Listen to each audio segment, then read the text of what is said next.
Good? Yep. All right.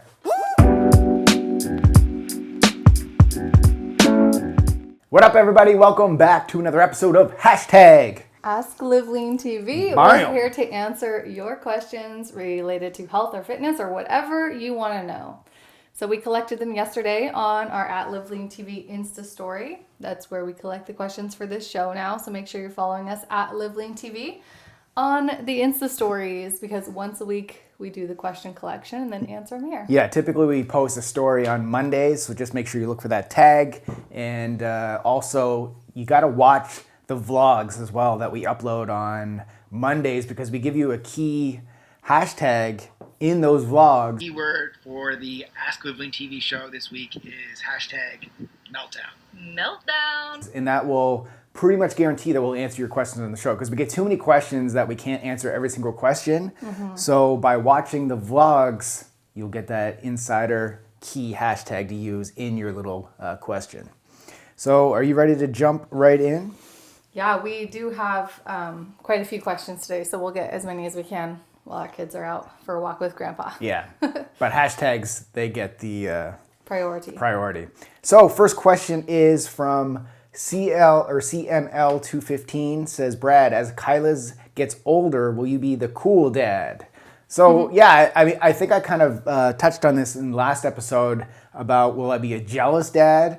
And I said I won't be a jealous dad, like I'll be your protective dad, but I'll let Kyla make mistakes. I'll let her, learn things on the go. But I did call myself, I say I will be that cool dad, I think. Don't you think? I have no doubt you'll be a cool dad. You're a cool husband. Why wouldn't you be a cool dad? Like I'll be very involved with her school activities, with her sports if she decides to play sports. Just really. And you're fun. You're just fun. You guys, you don't even know how fun he is. Like, we play all the time. It's so cute how you are with the kids already. Like, yeah, they kind of come. They have their special games, like choke slam. Allegedly, I don't know. It Allegedly, sounds worse. It's very gentle fun. But it's like we wrestle a lot, Yeah, and she loves it. Like she'll come to me like, "Daddy, let's wrestle," and racing around the house, and you are a very cool dad. Yeah, so I think I'm going to be a very fun dad to be with Kyla, as well as when Cody grows up a little bit. I'm really excited for Cody too, because as a boy, you feel like he can even take it to the next level with like rough around with rough housing. Honestly, I think Kyla's the rougher of the two of them. I kind of agree. Cody's like a little more sensitive. Yeah, I agree. All right, next question is, we're going to find those hashtags because that is going to get you on the show. Next question is from Alondra Lopez Photography, says, what was the greatest piece of knowledge that changed your life in fitness and biz? Ooh, that's a heady question. I love it. Dropping knowledge here. Okay, so I think for me, oh man, I feel like I had a good answer to this, but I forgot already. Okay, well, want me to give mine and then you can kind of go ahead. Think about it a little bit. So for me, I can't remember which book it was that I read, but this was back in the mid-2000s when I was on my journey of not just living lean, but on my journey of discovering what I wanted to do in life. Like, what was my passion? How can I impact people in life? Like, what was I bringing to the world? And one of the quotes that I found was just the literal quote of insanity.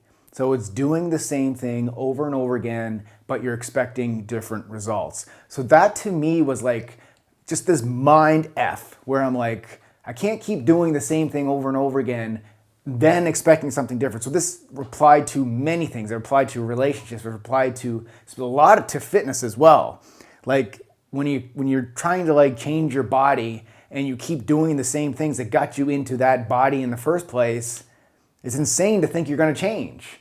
Mm-hmm. So that was when, in my fitness world, that's when I transitioned from just like trying to do it all on my own to investing in a coach and investing in a program and finding that change. Then from a business standpoint, I was, still going to that 9-to-5 job, and I was just going in, putting in the hours and coming home and being like, oh, I'm not passionate about what I'm doing. So finally I started investing in myself and in tasting things. So I got into real estate investing. So I was attending seminars, I was reading books, figured out that wasn't quite right for me. And then I started to get even deeper into fitness, and I was like, this is what I'm really passionate about. So this is the route that I took, and I'm still doing it today, 10 years later. Mm-hmm. So I think for me, it's if you realize something is not working in life, you got to change it. And it's up to you to change it. It's not up to anybody else. It's up to you. Look in the damn mirror and say, it's on you. Now let's go. Yeah, so not just being open to changing, but actually like doing it. And Doing so just it. saying you're going to change and then not changing, you have to like stick to that. And change is always hard, you guys. It's so hard. And It's uncomfortable. investing in yourself, like asking for help from coaches. Like that's the thing. Like get out of your own little circle thinking that you can do everything yourself and invest in yourself. That's how you're going to get change. When you put money into the game, it's going to incentivize you even more. Yeah, it's true, because you don't even know what you don't know until you learn it from someone else who's been through it. So I definitely think that's key. I just thought of mine while you were talking. I was like deep in thought over here. It was to offer value. I think that was the main thing. And this isn't just about business and offering other people value, but it's also about offering yourself value. And what I mean by that is, like, we were talking about this yesterday at the gym when we're in our workouts. It's like so many people go into their workouts just kind of going through the motions and not trying to like really suck the value out of each exercise, out of each rep, right? Because by making a rep more difficult for you, it's becoming more valuable to you because the result is going to be greater. So instead of keeping the value of your workouts low by just going through the motions, checking that box that says, I went to the gym today, it's like, get value out of your workouts. And then it was the same thing with business for me. It's like giving value to other people makes you more successful in business because people are more interested in paying you if you're giving them more value. Yeah, so I think another like side of that is like don't look for the shortcuts. Right. So when we were talking in the gym, like the point that I took from that was you're like, I always try to make the exercise harder on myself. The long cut. Because like if I take the shortcut, I'm going to get the shortcut results, which is not the results you want. Mm-hmm. So it's the same thing in business as well. Is if you go do all these kind of shady black hat things in business and marketing, you may get the short-term results, but you're not creating that lifelong brand, that lifelong relationship with your end user. Exactly, and taking like them, true value. And taking them through that customer journey and giving them value. Like we've been doing this for over 8 years now. Mm-hmm.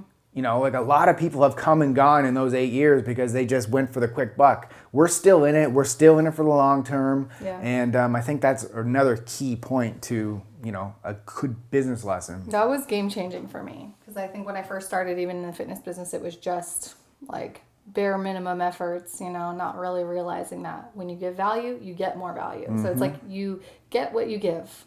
So in a nutshell, that would be my greatest piece of advice. All right, next question from Hawaii 8587 says, what do you think your kids will be when they grow up? I think Kyla's probably going to be some kind of a performer, whether it's kind of like a artist, musician, like, I don't know, circus performer, like maybe an athlete, maybe an Olympian. I don't know. She's going to do something that is, I think, both physical and like showy, you know, because she likes to be the center of attention. And then with Cody, I don't know yet, man. He's only 4, almost 5 months old. I don't know. Yeah, Cody seems to be at this point a little bit different than Kyla. Like you said, Kyla is like, way more mellow. Yeah, she's out there. She wants to get people's attention. She's doing funny things, like amazing things. And Cody still is really chill, like you said. But it's just hard to tell so young, you know. Yeah, from my standpoint is like I think as parents, we need to like, of course, most parents are like, I want them to do this or do this. But I think as really good parents is to take that hat off and say, my role as a parent is to put my kids in a position to win. Now, when I say that, I don't mean to put them in a position to win, like, you know, keep giving them everything and making life easy for them. I mean setting them up with allowing them to taste a lot of different things, kind of goes back to what we were talking about before. And then when they do find something that they kind of excel at and they really enjoy, then you really help them support that decision. So, you know, I would love Kyla to be an Olympic athlete. Like that would, in Cody, that would be an amazing thing. Mm-hmm. But if she's not into that, I'm not going to force her down that route and then feel like, or like, you know, most parents want their kids to be doctors or lawyers or accountants, you know, to get that professional job. But if that kid is 35 and just bored out of their tree and hates life, as a parent, did you really do a good job of putting them down that route if they're not enjoying what they're doing and they're not feel like they're making an impact and living a passionate life. I feel like the parent's job is to, create that, or not create that, but thrive that passion inside of them, figure out what it is, and then help them, pursue that and make a career out of it by making money, but also more importantly, providing an impact and value to the world. And then the money will just come. I don't think we'll ever know, the optimal way to parent, because there's such a fine line between being too pushy and too passive. So of course we, want to kind of mirror the way our parents did to us, which I feel like we both have great parents, and they introduced us to many things. They supported our wants, needs, and desires by listening to us. Like if we liked something, they would let us or help us continue it. And if we didn't like something, they would let us let it go. So that's what I want to do with our kids too, is just kind of like listen to them, help introduce them to things. Because I do think it's, as a parent, important to be proactive and kind of like nudge the kids a little bit, because they're not going to just go out and join a sports team on their own. They're going to sit here and watch cartoons if you let them. So, and that point is like when I first joined my first sports team, I was playing hockey, and I hated it my first year. Hated it. Right. And but then you learn to love it. But then my parents were like, let's give this a try. Let's keep going at it. And then I absolutely fell in love with it. So that's the other kind of key balance, is when your kids say they hate something in the beginning, it's like, when do you kind of nudge off and be like, let's try something different? Or when do you like, let's just give it another try? And I think that's a battle we'll always be fighting, because it's just, as a parent, there's no way to know when you're doing the right thing or not. You just kind of have to follow your heart. Yeah. So, and honestly, another thing that Kyla is showing interest in is the garbage industry. Garbage truck. So she loves the garbage truck every time it goes by. So who knows if she wants to be a garbage person or garbage? She also loves bugs right now. Like, she's really into bugs, roly-polies. We'll encourage her to be the best garbage person that she can possibly be. Or she wants to be an insect scientist. I don't know. Whatever she wants is cool. All right, next question from Rosalind KT says, can you do another home shred and what I eat in a day, please, Jess? Oh, please. I think it would be cool to do another home shred. It's not as easy now with 2 kids. You guys know I did that in the summer when Kyla was 1, and she was walking around me, like, kind of, in the videos and stuff, and it was adorable. But I think now with 2, it would be kind of like a little bit too chaotic to manage both of them while I'm doing my workouts. But I think I do like the idea of doing another one. I'm going to say maybe on this, because I don't want to make any promises. I'm not sure. It is like a lot of work to film a series like that. And I'm also working on other projects at the same time. So I'm not trying to say like I'm shying away from something that's a lot of work, but it's just that I do have other projects that are taking priority this year. Probably it's not going to be this summer, I can tell you that, but maybe next year or in the future at some point. I'm definitely, considering and work in the works, doing more follow along home workouts for you guys, because we've gotten so much like raging positive feedback on the follow along home. Raging people. I love this so much. So we listen to your guys' feedback, and I'm always like considering that and doing stuff that will work for more people. So. And then as far as what I eat in a day, I probably should do an updated one. Although, I mean, the reason I don't do like a lot of them is because my eating really doesn't change that much. So the videos that I did in the past, like what I eat in a day, those are still relevant because they're still so similar to the way I continue to eat. With Living Lean, it's no, far off crazy variations of things. It's like the staple meals are just what we eat to live lean, and that may sound boring and basic, but as you guys know, if you follow us, we have tons of variation within our recipes and stuff. It's the building blocks that stay the same. The flavors change a lot. So I may be willing to do more what I eat in a day, just to show you more different variations and different recipes. But as far as like the calories and macros and everything, pretty much it doesn't change that much from where it was when I did those videos before. So thank you for the recommendations. Okay, next question from a Clement 4. When is the best time to work out, or does it really matter? Yeah, I think it does matter in the sense that when you have more energy and more focus, you're going to get a better workout than when you don't. So for different people, that's a different time of day. Like for me, that's midday. Like I'm so groggy in the early morning that I'm just not focused. I don't want to be there, and I'd rather be just mellow at that time of day. And then same thing at night. I'm like sleepy, exhausted from a long day of working and managing the kids and everything. So for me, the optimal window is somewhere in the middle of the day when the sun is out. I've had food to eat and I feel my energy. For other people, you may like come alive at night, and then that may be your optimal time to work out. And for other people who just can't do it at night or have other obligations going on, then early morning becomes your only option. So it matters in the sense that you're going to get better results when you're the most focused and most consistent. So other than that, I don't think it really matters. Yeah, I mean, you nailed it all. The only thing that I would say on top of that is for people who train at night, sometimes that can kind of mess with your sleep habits as well.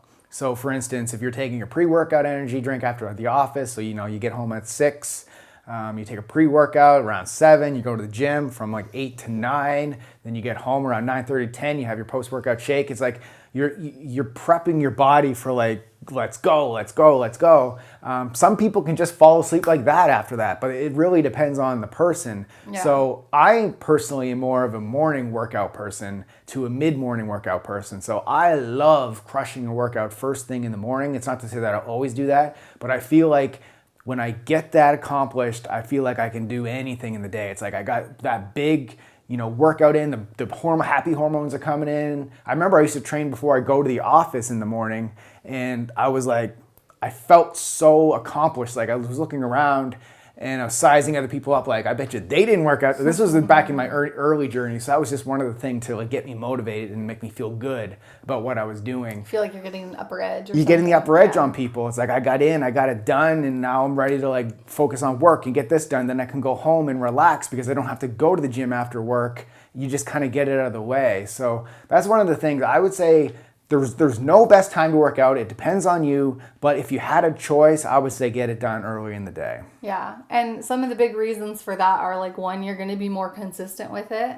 And then 2, you're going to have a better sleep pattern. And the other thing is your willpower is strongest in the morning. So the willpower is like a muscle. The more time you go throughout the day, the more decisions you're making through the day, that willpower is getting weaker and weaker. That's why a lot of people binge at night, because their willpower is so weak at that time. Yeah. So get the healthy habits done first thing in the morning, and then you won't give yourself a chance to just say, screw it, I'm not going to the gym today. That's one thing I was just going to say is like, I don't know if you guys relate to this, but I so relate to this. If I tell myself I'm going to work out, but I'll do it later. I'll do it later. When later finally comes, I just go, never mind. Like, it's so easy to just back out of it and be like, oh, it's too late now. I'll just not do it. Yeah. And if you do that so many days in a row, then you're not even working out. So I think definitely like getting in the morning helps you avoid that like later, never mind. So comment down below, guys. Interact with us here. In the comments, tell us, when do you work out? Like, what is your preferred time to work out?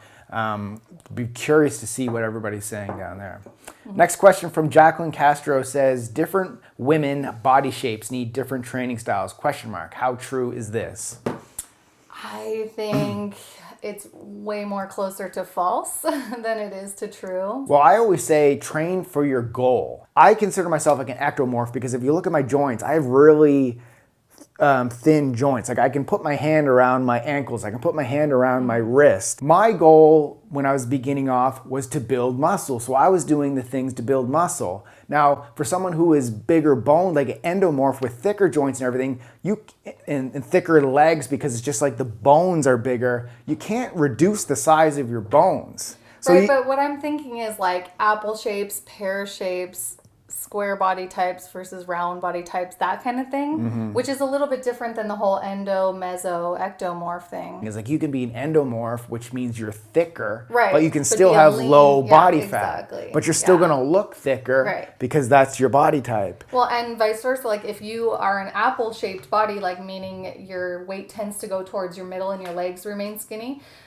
You could be a leaner apple, you know, like if you get as lean as possible, maybe you still have a short torso and long legs, but you still have a six pack. You know what I'm saying? So how would you train differently for that though? Well, I know that's, that's kind of what it's coming down. like- That's why I said it's more false than it is true, because I feel like let's just take one program, for example, like Formula for Women. If I were to have an apple body woman and a pear body woman go through the program, I feel like the results at the end would still look pretty similar. Like they both have the potential to get a six pack, but it's just not going to look the same, because on one woman it's going to be like long and drawn out, and the other one it's maybe shorter and squattier.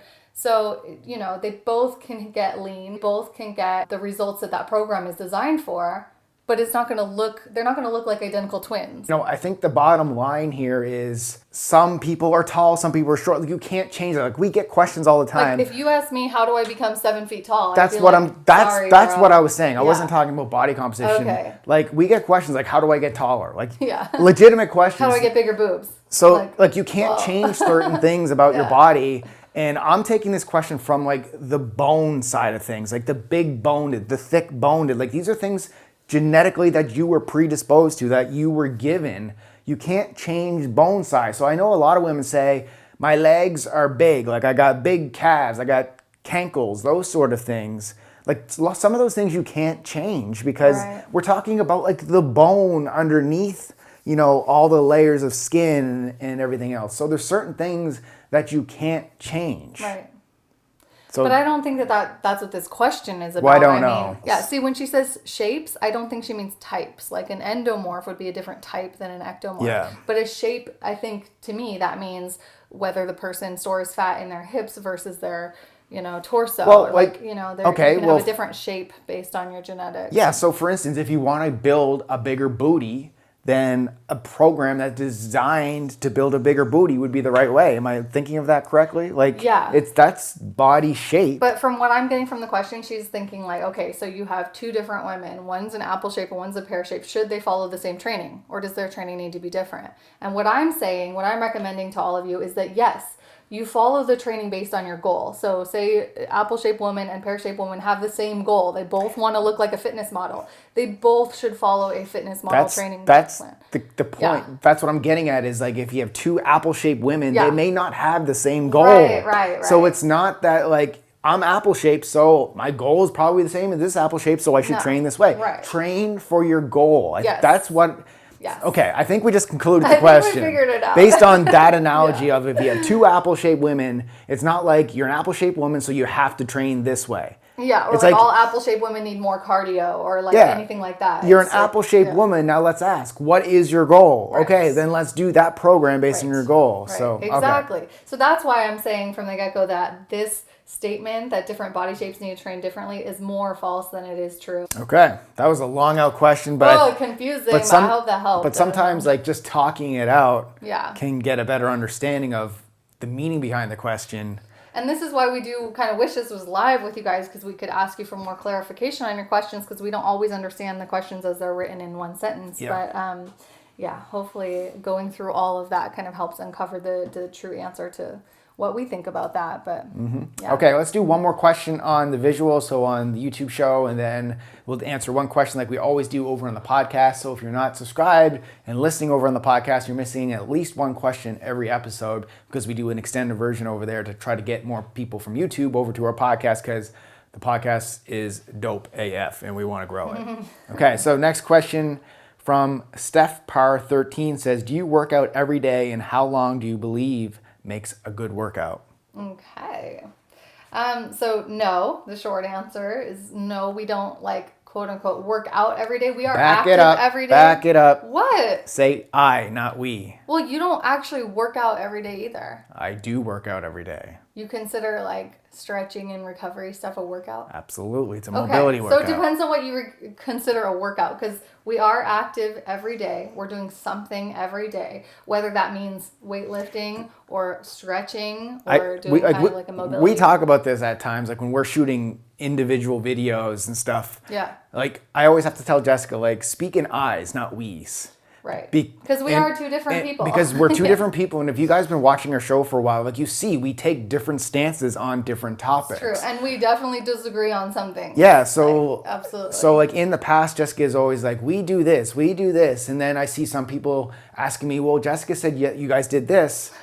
So we talked about it and we're like, you need to start using I's and we's. And you just said we. Yeah. And that, because I was going to take the totally different stance. Well, what I kind of meant by we is like we, the Live Lean Nation. Like I meant like us and everyone who follows our advice. Because if you've done one of our workout plans, you see there are rest days, there are off days on our programs. But that's different. I know it's kind of like I don't want everyone out there to think that like when you're living lean, you have to go hard every day, hard every day. That's what I was going to say when I got to my side of the story. So you finish. Okay. So by we, I didn't mean Brad and I meant like we all live leaners basically. But the point I'm trying to emphasize is that recovery is a really important part of muscle growth and muscle maintenance. You cannot like just beat your body down every single day because exercise is a stress to your body. Yeah. So you need to counteract that with some recovery. So if you consider a recovery mobility route stretch routine to be a workout, then yeah, maybe it could be you're doing something every day or a walk. Like some days I just go for a walk. Yeah. So from my perspective, I try to be active every day. And I do that not necessarily just from a physical standpoint. I do that from a mental standpoint. Right. Like I've talked about this before. Like I go through anxiety in life. And one of the ways that I can help get out of that mindset of anxiety and to help take free time to myself, like me time, like mental health time, I do that a lot of times in the gym. So when I go to the gym I go to the gym 7 days a week. So when people ask me how many times you go to the gym, I go 7 days a week. There's sometimes obviously that I miss days because I'm traveling or this and that. But the majority of the time, probably go at least 340 days out of it. Yeah, 7 days a week. But like you said, it's not like I'm in there crushing squats and deadlifts 7 days a week. I'm in there 4 to 5 times a week doing resistance training style workouts, maybe 1 to 2 days of sprint high intensity style workouts. And then there's like a days where I'm just in there doing mobility, stretching, those sort of things. It still gets me to my me time. It's still moving my body. I still get my heart rate up, but I'm doing my body a recovery service by doing it. But I feel like you can't call that a workout because I'm working out my mind. Okay, so I guess you have to clarify what is a workout to you. And so, yeah, the answer is really mixed on this. Like I personally don't go to the gym 7 days a week. You guys probably know this if you follow me. A lot of my workouts are done from home.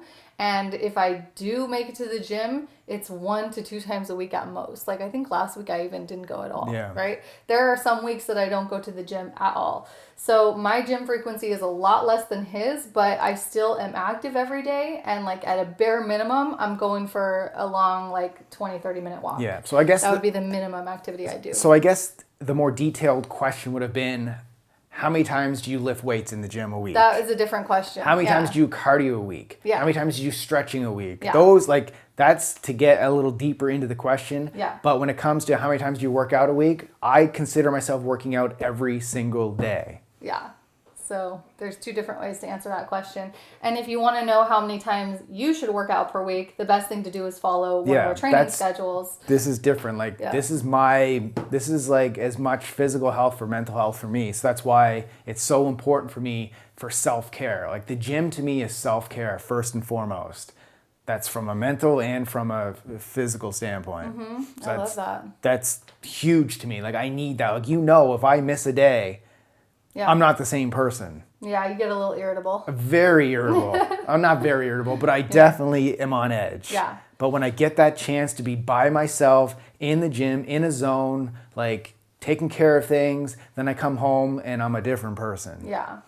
One thing that's always been funny to me, I don't know if you guys find this interesting, it's like people who watch our show and really engage with our stuff, some occasionally ask like, do I have to work out or can I get lean just by dieting or something? And I'm like, okay, so why, if you want to live a lean life, how is physical activity not a part of that for you? Or like, how do you not want it to be? And it may be hard at first if you're not used to moving your body every single day. I understand that it is hard to go from zero physical exercise to daily physical exercise, but it doesn't have to be like all out crushing hard every time you do it, which I think is the misinterpretation a lot of people make. They feel like if they don't spend a whole hour, or if they don't work hard enough, that it doesn't count. But physical exercise can be as little as even a 4-minute Tabata in your living room or something. Just doing a little bit every single day will help you gain the momentum to then increase the intensity, then increase the resistance and your capacity and everything. But if you're struggling to get in shape and like stay active every day, and you're wondering like, what's the bare minimum I can do to get in shape? It's like, start with just going daily. Even if it just means getting your feet in the door, just it doesn't even have to be to the gym. The feet in the door to your workout space in your home, but just getting that momentum rolling, I think will really help you. And yeah, for sure, like 7 days a week is fine as long as it's not the same hard intense crushing your body workout every day. Yeah. So some days easier, some days harder, but just don't skip a day if you want to get that momentum going. All right, that is the show, YouTube. So thank you guys so much for your questions. So make sure you do comment down below on the questions that we ask you in this episode. Also, we always put the timestamps down below in the video description.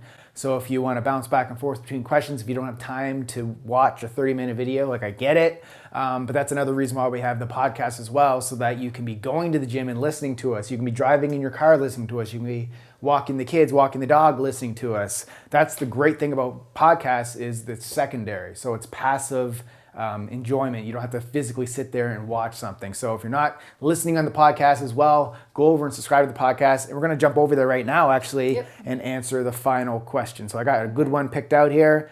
YouTube, thank you guys for watching. Living lean. Living lean. Boy.